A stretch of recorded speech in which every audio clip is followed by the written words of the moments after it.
त्रेता युग में भगवान श्री राम माता सीता और अपने छोटे भाई लक्ष्मण के साथ कौशाम्बी की धरती होते हुए चित्रकूट पहुंचे थे। अब जब अयोध्या में भगवान श्री राम का मंदिर बनकर तैयार हो गया है और 22 जनवरी को मंदिर की प्राण प्रतिष्ठा होगी, इसके लिए चित्रकूट के भरतकूप से श्री राम चरण पादुका को लेकर भक्त अयोध्या जा रहे हैं। भरतकूप से यह यात्रा 15 जनवरी यानी मकर संक्रांति के दिन निकाली और दूसरे दिन कौशाम्बी पहुंची। यमुना तट के महेवा घाट पर यात्रा का भव्य स्वागत किया गया। इसके बाद श्री राम चरण पादुका यात्रा ओसा के कांशीराम अतिथि गृह पहुंची। यहां पर यात्रा का भव्य तरीके से स्वागत किया गया। जिले के तमाम आला अधिकारी और जनप्रतिनिधि शामिल रहे। श्री राम की जय घोष से पूरा माहौल भक्ति में हो गया। यात्रा में शामिल सत्यानंद मौर्य ने भगवान श्री राम के जीवन पर आधारित तमाम कथाओं का वर्णन भी किया। ये यात्रा चित्रकूट से प्रारंभ होकर प्रयागराज, श्रृंगेरपुर, सुल्तानपुर, प्रतापगढ़, नंदीग्राम होते हुए अयोध्या प्रस्थान करेगी। ये यात्रा मूलतः हमने काफ़ी समय पहले रामचरण यात्रा निकाली थी श्रीलंका से अयोध्या तक, फिर अयोध्या से जनकपुरी तक। उसी क्रम में उत्तर प्रदेश शासन का भी हमको सहयोग मिला और ये यात्रा हम चरण पादुका, क्योंकि जब प्रभु श्री राम चित्रकूट में थे, भरत जी आए थे राज्य ले लो, उन्होंने राज्य लिया नहीं, तो ये कथा आप सबने सुनी। वो चरण पादुका देकर चले गए थे भरत जी को। भरत जी ने चरण पादुका लेकर नंदीग्राम में राज्य किया था और जब राम लौटे तो भरत जी ने पूरी चरण पादुका उनको सम्मान से लौटाई थी। तो हमारा कहना, राम वापस वनवास में गए थे 500 साल के वनवास में। अब ये 22 जनवरी को राम जी की प्राण प्रतिष्ठा हो रही है।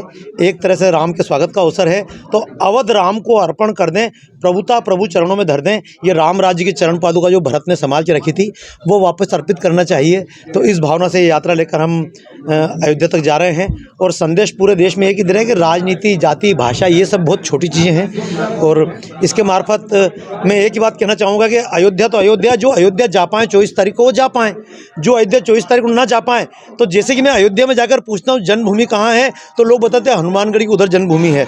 लेकिन जब मैं अयोध्या से बाहर निकल के पूछता हूँ राम की जन्मभूमि कहाँ है, तो लोग बोलते हैं अयोध्या राम की जन्मभूमि है। लेकिन कभी दक्षिण भारत में पूछते तो राम की जन्मभूमि कहाँ है, तो माननीय सांसद जी बेटे उत्तर प्रदेश राम की जन्मभूमि है।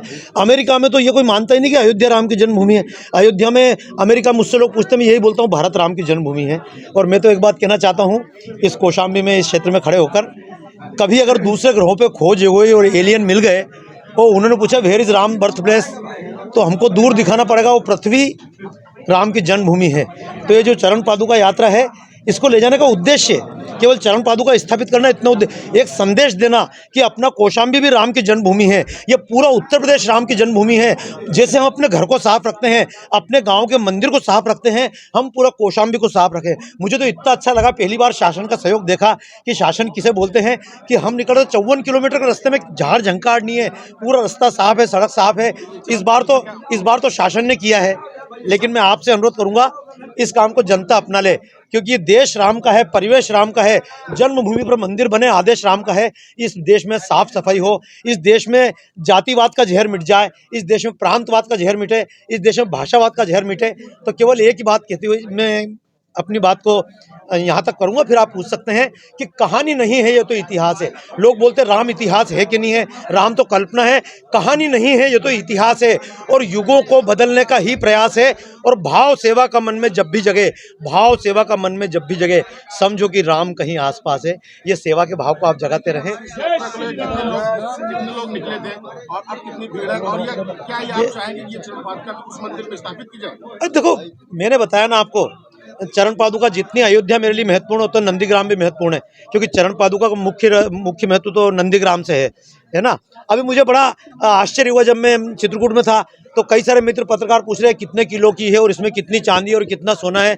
मैं इनकी चांदी सोने में अटके रहेंगे। ब्रेकिंग न्यूज़ चांदी सोने में बन सकती है। ये मंदिर कब बना, कितने लोग आए, कितने गए, आप माहौल यहाँ देख लीजिए कि बिना किसी होर्डिंग, बिना किसी प्रचार के, ज़्यादा प्रचार के कौशाम्बी में कितने लोग आए। तो जहाँ पर प्रचार हुआ वो वहाँ कितने लोग रहे होंगे।